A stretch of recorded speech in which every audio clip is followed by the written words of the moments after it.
Hi, and welcome to Journey Forward with Jory Rose, where you will gain insights, tools, and inspiration to get unstuck and live your best life. Jory is a licensed marriage and family therapist with a passion for helping people cultivate awareness and authenticity so they can show up fully in all aspects of their life. And now, here's Jory. Hey everyone, welcome back to Journey Forward with Jory Rose. So I don't know if you know, but September is Self-Care Awareness Month. And as a therapist and a mindfulness and meditation teacher, self-care is something that I work with all my clients on learning how to cultivate. And not only cultivate, but maintain a daily practice. And so I'm so grateful that this whole month is dedicated to self-care. And it would be remiss of me to not do a podcast episode on self-care, but most importantly, the roadblocks to self-care.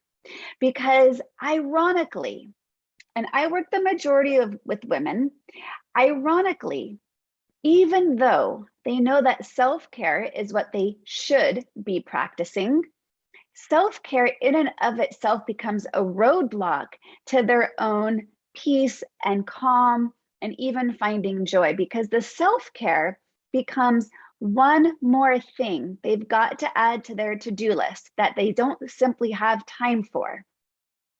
And so then the judgments on themselves of I should be practicing self-care and I just didn't get to it. And now I just don't feel good about myself. I don't feel like I'm good enough. I have shame over my inability to honor my own needs. And it actually is doing the very opposite of what we're intending, which is to bring us greater peace and calm and ease and an ability to slow down.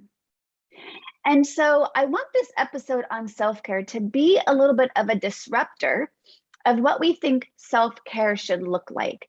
Because in my mind, and I'm sure in many of yours, you've got a list of ideas of when I say, how do you practice self-care? You'll probably come up with. So I think the most common things that people will say of what self-care looks like might be pretty much the basics. It might be getting good enough sleep, which might mean, somewhere between 6 and 8 hours, depending on your body. I know I used to only get about 6 hours of sleep, and I actually thought that was okay for me. It turns out, guess what? It's not. I do so much better when I get closer to 7 or 8. Okay, so self-care looks like getting enough sleep. Obviously, we think about eating healthy. We think about exercise. We think about limiting too much alcohol, not smoking. We think about drinking water. So I think for most of us, when we talk about self-care, it's these tangible things that we know are going to be good for our bodies, things that we know are going to help us in feeling our best selves, the best versions of ourselves, thing that's going to contribute to our overall health. The problem with self-care, as identified by many of those things I listed, or I forgot to add a big one. Sorry, this was a huge one. And people believe that self-care, probably because I'm partially teaching it, so I know this is what people are giving me feedback from, is I know I should be meditating. If I could just find the time to sit and meditate, I know that that would help me in so many other areas. Okay, so back to the roadblocks around this. Many of these things that I've listed, get more sleep, exercise, meditate, these are things that actually take up more time. And what would you say is one of the biggest challenges we have right now is the feeling of we don't simply have enough time in our day to do what we want to be doing. So if I can't get to my to-do list, which I feel is a necessity, whether that's my job, whether it's taking care of the house, the laundry, the cleaning, the kids, the carpooling, whether it's getting through my inbox, whatever your to-do list is, can I first remind you, it's never going to end. You are going to die with a complete to-do list. So if we wait to feel that our to-do list is complete for us to be able to enact self-care, we're going to be waiting a really long time. So I know I've said it before, I even said it in one of my previous episodes, that we don't find the time necessarily for the things that are important to us.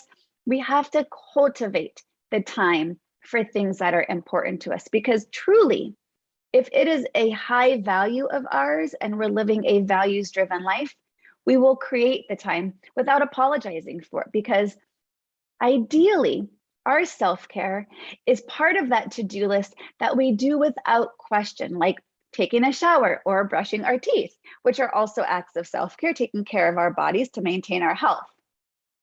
But from all my work with women, especially moms, the self-care gets pushed down the list and becomes the last thing that we attend to, because we believe if I attend to the people in my life I'm taking care of, if I attend to my work and these other obligations that I have, and these to-do list items that are never going away, then I will feel good about myself, that I've earned it to take a break, to take care of me. So I think there's this flawed societal relationship to self-care, because we don't really value the person who is saying, you know what, I am not going to do my to-do list because I'm going to honor my needs right now. That might not really come across very well if you're at a dinner party, because I think people would actually be jealous that you've chosen this value, and then somewhat judgmental on their own inability to do that for themselves. So while yes, all those things that we've listed, the exercise, the meditation, the sleep, of course, the things that don't necessarily take extra time, but do take extra energy and attention to prior plan, like exercise or like eating well, drinking enough water, those things still take time. Even though you've got to eat, you can still make a choice to eat healthier. But of course, you've got to plan for that, buy the foods, but prepare yourself to set yourself up for success. But what I want to attune into today in this episode are the acts of self-care that do not take any extra time. The acts of self-care that maybe simply are a mindset shift. Maybe it's the way you are in relationship to your thoughts, or maybe it's the way you're responding to whatever challenge is in front of you. That self-care does not necessarily have to take up any extra time during your day. Self-care can be something you embody as a way of being. And that's one of the ways that I talk about mindfulness, that mindfulness is not something you add to your to-do list. Mindfulness is something that you put on your to-be list. How do I want to be in the world? How do I want to show up? How am I fully present with those around me, honoring and acknowledging with compassion whatever is arising? That really doesn't take any extra time. And when I get challenged on this thought that it does take extra time, my typical response is to say, well, you didn't ask for extra time to be stressed. You didn't ask for extra time to feel overwhelmed. You didn't ask for extra time to be angry or frustrated. That's just simply what's here, but we're actually giving all of those things a lot of attention. So why can't we counteract the energy we're already expending on being stressed, overwhelmed, anxious, and shift the energy in a way that's going to serve us, in a way in which we are actually taking care of ourselves? So one of the very first things that I have recently been working with clients around is, let's temporarily shift our language. Let's temporarily try on something new and saying, instead of how can I practice more self-care? Because again, we interpret that as things we've got to add to our to-do list, like the exercise or the meditation or more sleep. I guess more sleep isn't something you add to your to-do list, but you definitely have to plan and prepare to get into bed earlier. So you're setting yourself up for that. So that does take extra time. Self-compassion, however, really takes no extra time at all. So if you're having a hard day and you think to yourself, you know, if only I could go for a run, if only I could get out and take the dog for a walk, if only I could sit and meditate, then I will feel better, because that's what we're attaching our self-care is, then we're going to feel better.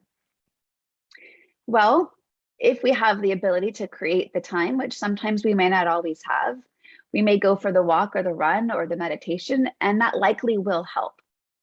However, if we are not attending to the thoughts that are adding extra overwhelm, frustration, anxiety, then even those acts of self-care may not do the trick to actually help make us feel better. So I started to say what I've been working with on clients is temporarily pause on telling yourself, I need to do more acts of self-care, and start with the internal response of self-compassion.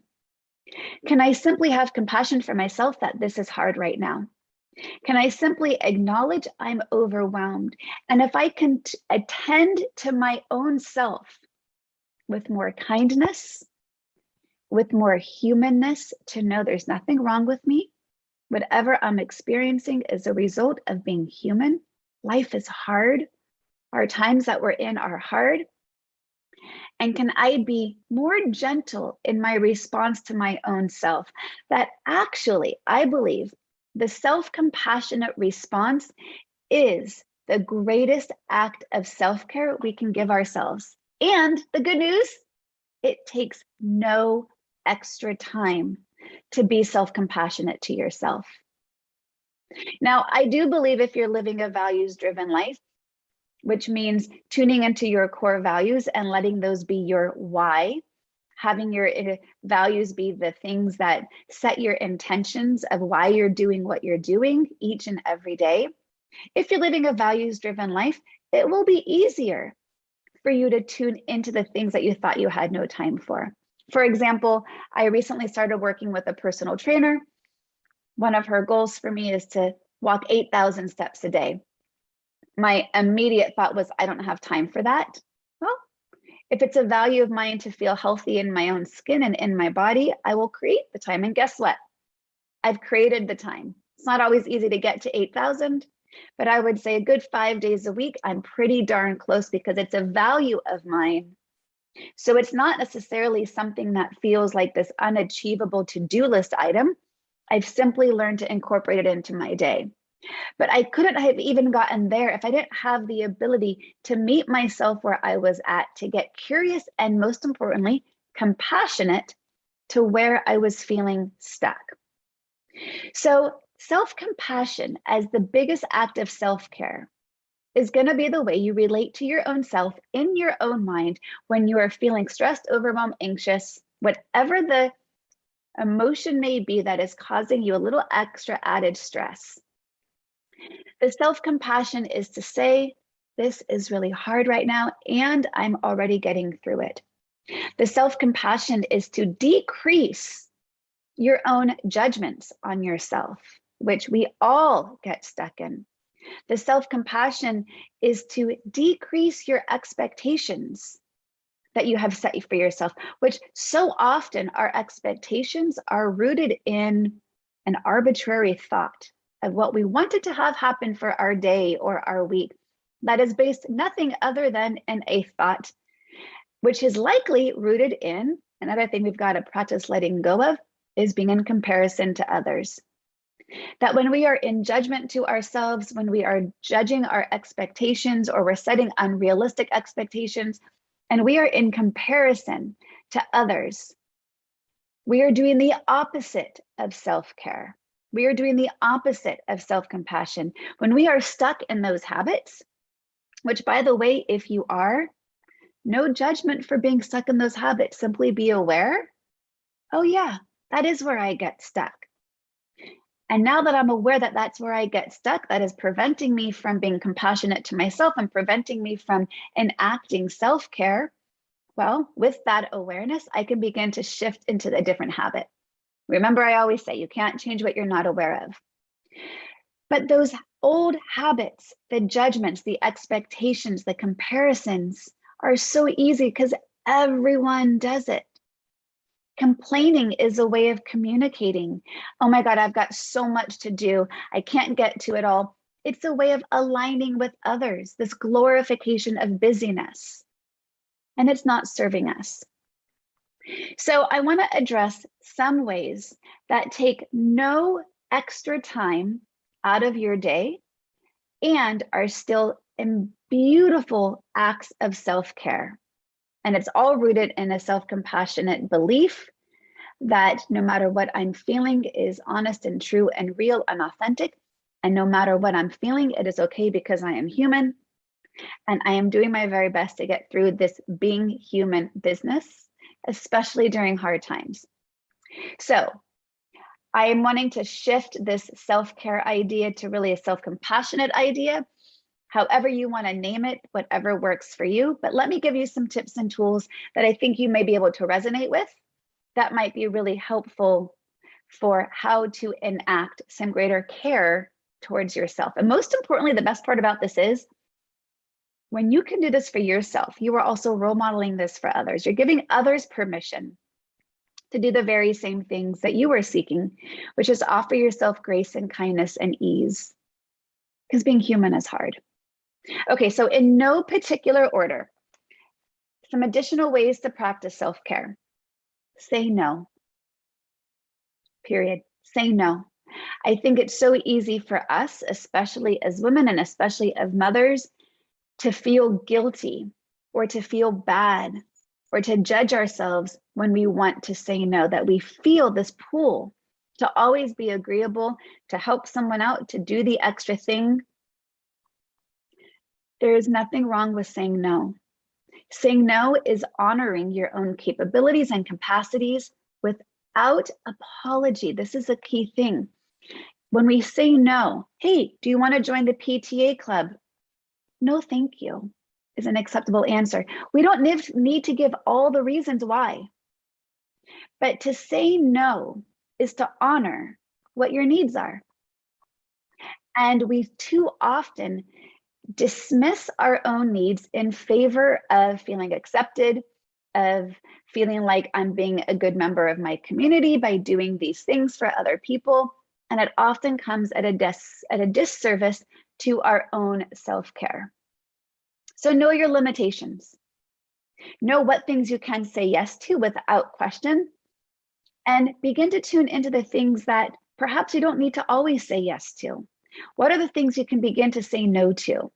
And then have the self-compassionate response to tune into any of the judgments that are arising and just get curious. Oh, look, that's really interesting. I'm having a hard time saying no. And it's important for me to continue to hold this boundary to myself of not taking on too much. Okay, so saying no, which leads right to this next one of drawing boundaries. Years ago, I led a retreat for women and the topic was self-compassion. And in addition to the 3 foundations of self-compassion, as Kristen Neff defines them, of common humanity, which is knowing that while you are not alone, you are unique, but your problems are not. You are not alone because you are simply part of this human race. And no matter what you're feeling has been felt by other humans. So tuning into this common humanity is a way to help us be kinder to ourselves. Another component of self-compassion is mindfulness. That's the acceptance piece without judgment. And the third component is kindness, which is where we're turning down our inner critic and turning up the volume on our inner kind voice. Well, I think those are amazing foundations, but as I did the research and was wanting to teach the different tools to my attendees for my retreat, I really tapped into, there's got to be more ways to have self-compassion. And I felt that drawing boundaries is critical. Drawing boundaries is foundational in taking care of ourselves.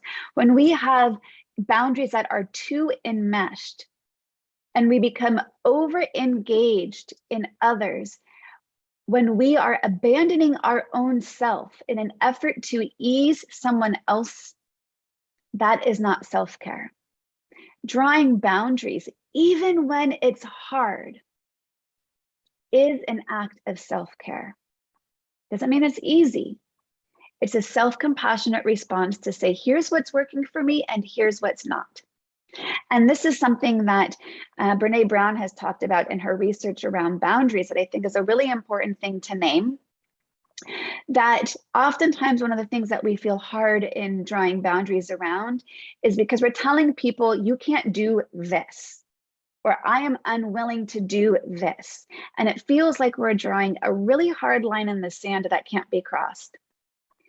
So what Brene Brown suggests is As we draw that boundary of what we are unwilling to do or what we are requesting of someone else not to do, we simultaneously give permission to what we are willing to do or what we are asking someone else to do instead. So a drawing of a boundary might sound like, I am not willing to have this difficult conversation at this time because I'm really flooded right now and I can't do that.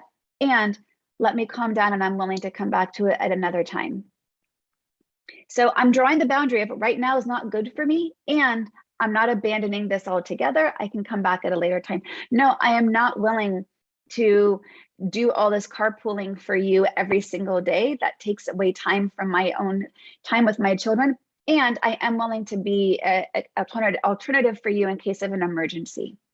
So here's what I'm not willing to do, and here's what I am willing to do. When we can draw boundaries, we are taking care of ourselves. When we are over enmeshed in our relationships and we lose our differentiation of self, that is to say, our own self-identity, we become overwhelmed, we become stuck in obligation, and it is an abandonment of our own self-care and our own needs. You are not selfish for practicing self-care. You are not selfish for drawing boundaries. And I love the idea that if someone is angry with you for drawing a boundary, then guess what? That is indication that the boundary was need to be drawn. Period. Bottom line. What better confirmation for the fact that you needed the boundary than if someone's reaction to it is so strong? That is the very reason why you're drawing it, is to take care of yourself and your own energy. I look at this self-care as a protection of your energy. So looking for the areas in your life in which your energy is seeping out, and you've got to kind of plug up those holes. And in doing so, you are protecting your energy, in which then you can now be more available to others. Like, that's the irony on all this. When you draw the boundaries, you now become more available because you are not constantly being pulled in so many directions. Another thing about drawing the boundaries I already mentioned is to be values driven. If you want to learn more about values work, there's a handout in the show notes you can tune into about how to uncover your core values. But when those become your guiding light, your northern stars, then you're able to discern your choices much easier. It's not as hard to figure out, should I do this, should I not? Because you have this framework to say, is this within my values or is it outside of my values? If it's outside of my values, it's a clear no. If it's within my values, then it's a clear yes. I'm able to discern that decision-making much easier. Another way to practice self-care is the compassionate response to say, I'm going to do less and just be more, which is going to give yourself the ability to recharge your brain so you can be more accessible for play and creativity. So we can stop the constant doing and that glorification of the busyness and just be without apology, to sit down in the middle of your day and just read a magazine or drink a cup of tea or lie in the hammock or take a leisurely walk. Doing something just for yourself for no other reason that you are honoring yourself and attending to care, attending to rest. Authenticity is a great way to practice self-care, right? And that's going to go in line with being more self-compassionate. That's going to go in line with being able to draw boundaries. When we are showing up as our authentic self, we don't feel so drained. So think about it. The times in which you feel most drained of the energy from people around you are probably the times that you're not being your authentic self. And authenticity is easier said than done. The values play a piece into that. But to be authentic means to name your needs unapologetically. No one else has to understand them except for you. And all your job is to enact a boundary to enforce what's important to you. Otherwise, that energy suckers around us just deplete us. We no longer feel authentic. One of the things that I find women really have a hard time doing is apologizing for themselves. Oh, I'm so sorry. I'm emotional. Oh, I'm so sorry. I can't say yes to this. I would invite you to get really curious around where you apologize and begin to tune into Why are you apologizing? What are you apologizing for? Where did you learn that habit? Are we trying to ease somebody else's discomfort of our boundary drawing? Is that really where we want to place our focus and attention? Is that really our job to nurture them through our own work? It's just a habit. And when we can be aware of it as a habit rather than a personality flaw, why do I always do this, right? Without judgment, just noticing, we have an easier time of beginning to shift out of that habit. And I'm going to throw a kind of a Marie Kondo in here, which is to tune into joy. You know, self-care is checking in with yourself around what are the things that I'm doing that bring me joy and how can I do more of those?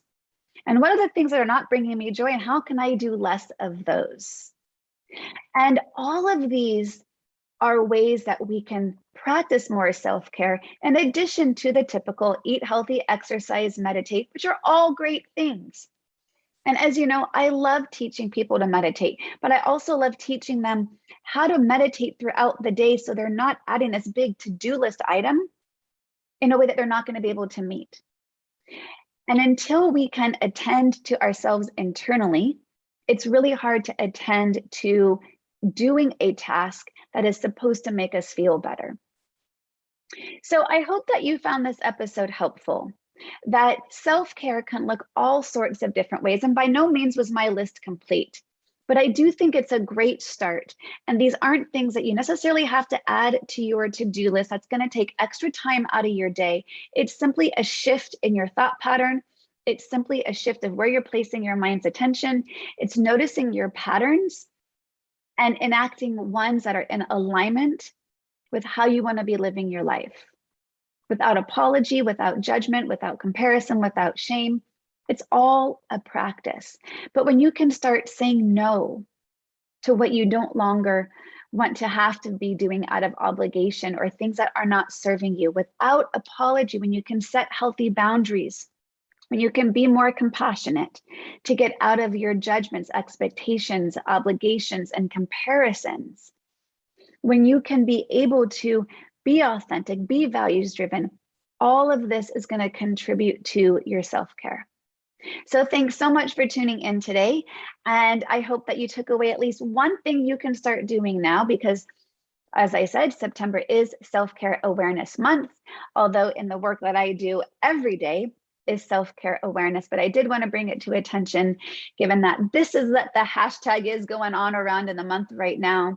So tapping into this collective conversation and just getting really, really curious, what else would self-care look like to you?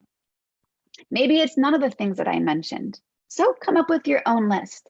The key is to meet yourself where you're at, set up attainable goals that you're going to be able to meet. Don't try to take on all new habits at one time. Start with something small. Pick just one of these items. Maybe it's just that self-compassionate response to yourself. Maybe it's just to notice your judgments. Maybe it's to turn down the volume on your inner critic. Maybe it's just to figure out what your values are so you know where you're operating from. Maybe it's practicing saying no once and realizing, you know what, that was hard and it was okay. Maybe practice drawing boundaries with people who are less significant in your life so you can build the muscle to draw the boundaries with the people who are significant in your life. Self-care is an ongoing practice.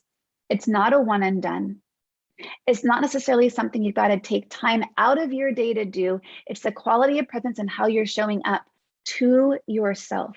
Putting your own needs first is not selfish. It is vital to your life force and to your energy, because only then are we actually able to be there for others. So put that oxygen mask on before you put it on someone else. Take care of yourself without apology. Even just listening to this podcast is an act of self-care. You're taking time. Maybe you're doing it while you're doing the laundry or while you're in your car commuting or while you're out taking a walk. So be grateful that you had this moment. Give yourself an opportunity to exhale. The exhale is such a huge part of self-care. We take so much of it, we don't let a lot go. So put down that cup, let go of what you've been carrying, let that shit go, and tune into what do I most need and how can I bring more of that into my life. Thanks so much for tuning in today, you guys. I hope that you enjoyed this episode. If it spoke to you, I would love to hear your feedback. You can share a review or go to your favorite place you listen to podcasts and give a rating so more people can journey forward with these tips and tools and parts of these great conversations. Thanks again so much, you guys. Take care and be well. To continue your journey forward, find Jory Rose on Facebook and Instagram to become part of her growing community. You can also gain access to her meditations, books, online classes, or to sign up for an upcoming retreat, visit her at joryrose.com. That's JOREEROSE.com.